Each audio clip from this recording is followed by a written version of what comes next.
Di sudut kota Banda Aceh, di kawasan Ule Kareng yang dulunya sunyi, berdiri sebuah rumah tua peninggalan zaman Belanda yang lama tak berpenghuni.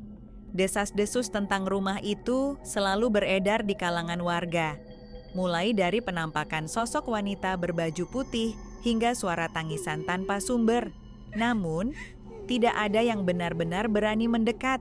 Hingga suatu hari, datanglah seorang kolektor barang antik bernama Risa. Risa mendengar cerita tentang rumah itu dan tertarik dengan kemungkinan adanya barang-barang kuno yang masih tersimpan di dalamnya. Dengan izin dari pemilik tanah yang tinggal jauh di luar kota, Risa ditemani seorang pemuda lokal bernama Hasan, memberanikan diri memasuki rumah tua itu. Debu tebal menyambut mereka di setiap sudut ruangan. Jaring laba-laba menggantung seperti tirai usang dan bau lembab menusuk hidung. Namun, perhatian Risa tertuju pada sebuah ruangan di bagian belakang rumah. Di sana, tergantung di dinding yang nyaris roboh, terdapat sebuah anyaman tikar pandan yang tampak aneh. Ukurannya tidak terlalu besar, namun motifnya rumit dan tidak lazim, seolah membentuk simbol-simbol yang tidak dikenal. Saat Hasan menyentuh anyaman itu, tiba-tiba ia merasakan hawa dingin yang menusuk tulang. Bulu kuduknya berdiri, dan ia menarik tangannya dengan cepat. "Jangan sentuh itu, Kak Risa," bisiknya dengan wajah pucat. "Kata kakek saya dulu, rumah ini pernah menjadi tempat tinggal seorang wanita yang mendalami ilmu hitam. Anyaman seperti itu bisa jadi jebakan atau menyimpan sesuatu yang jahat." Risa, yang awalnya skeptis, mulai merasa tidak nyaman. Namun, rasa penasarannya lebih besar. Ia mendekati anyaman itu dan mengamatinya dengan saksama.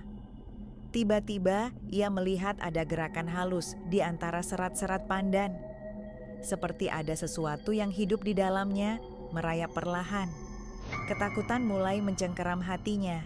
Ia merasakan aura aneh yang terpancar dari anyaman itu.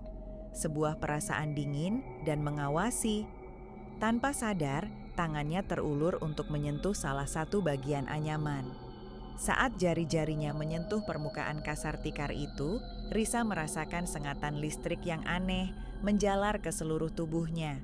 Penglihatannya berkunang-kunang dan ia mendengar suara bisikan lirih yang seolah berasal dari dalam anyaman itu sendiri. Bisikan itu tidak jelas, namun terasa penuh ancaman dan kesedihan yang mendalam. Dengan panik, Risa menarik tangannya.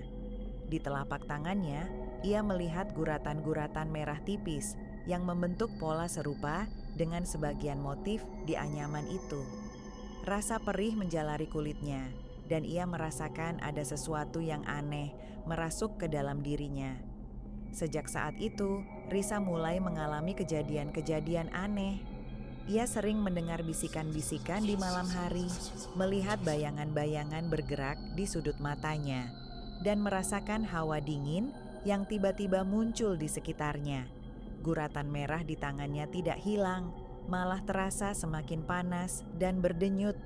Hasan, yang ketakutan dengan apa yang terjadi, menyarankan Risa untuk menemui seorang tetua kampung yang dianggap mengerti hal-hal gaib.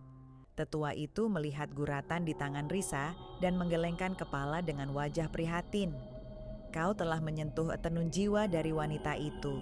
Sebagian dari energinya kini terikat padamu. Jika tidak segera dilepaskan, jiwamu bisa terserap olehnya." Risa dan Hasan berusaha mencari cara untuk melepaskan kutukan dari anyaman itu. Mereka mencari informasi tentang sejarah rumah tua itu dan wanita yang pernah tinggal di sana. Konon, wanita itu adalah seorang ahli tenun yang kesepian dan menggunakan ilmunya untuk tujuan yang gelap. Ia dipercaya menyimpan sebagian jiwanya dalam setiap anyaman yang dibuatnya. Malam demi malam, kondisi Risa semakin memburuk. Bisikan-bisikan itu semakin keras dan jelas, mencoba memanggil namanya. Ia sering bermimpi tentang sosok wanita pucat dengan mata kosong yang sedang menenun benang hitam. Guratan di tangannya terasa semakin menyakitkan, seolah ada sesuatu yang mencoba keluar dari dalam kulitnya. Akhirnya, dengan bantuan tetua kampung, mereka kembali ke rumah tua itu. Di bawah cahaya rembulan yang suram, tetua itu melakukan ritual sederhana di depan anyaman tersebut. Asap kemenyan mengepul dan lantunan doa-doa kuno menggema di ruangan yang sunyi. Saat ritual mencapai puncaknya, anyaman itu tiba-tiba bergerak-gerak sendiri. Serat-serat pandannya tampak bergetar dan suara bisikan yang mengerikan terdengar semakin jelas. Risa merasakan sakit yang luar biasa di tangannya, seolah ada sesuatu yang ditarik paksa keluar dari tubuhnya. Setelah beberapa saat yang menegangkan, gerakan pada anyaman itu berhenti. Suara bisikan pun menghilang. Guratan merah di tangan Risa perlahan memudar, meninggalkan rasa lega yang luar biasa. Namun, sejak kejadian itu, Risa tidak pernah lagi berani menyentuh barang antik yang berasal dari rumah tua